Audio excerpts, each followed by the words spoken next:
یہ سوچنا چھوڑ دیں کہ آپ ہی آزمائشوں بھری زندگی گزار رہے ہیں۔ دنیا میں لاکھوں کروڑوں انسان ہیں اور ہر ایک کے ساتھ الگ الگ آزمائش ہے۔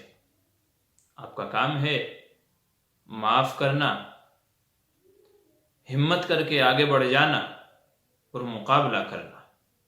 بیٹھ کر کے رونے سے، غموں کا تذکرہ کر کے ہمت ہار جانے سے زندگی آسان نہیں ہوتی۔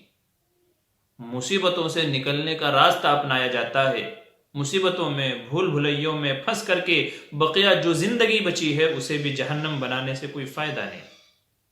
بات سمجھ میں آئی ہو تو اٹھ کھڑے ہوئیے، آزمائشوں کا مقابلہ کیجئے، امتحانات کا مقابلہ کیجئے اور اپنی زندگی کو ایک خوبصورت موڑ دیجئے۔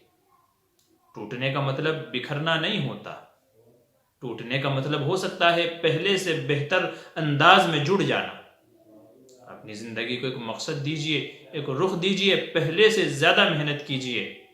انشاءاللہ کچھ ہی وقت میں آپ کی زندگی پہلے سے بہتر نظر آئے گی۔ شرط یہ ہے آپ ہمت سے، استقامت سے زندگی کی ہر آزمائش اور امتحان کا مقابلہ کریں اور آگے بڑھتے رہیں۔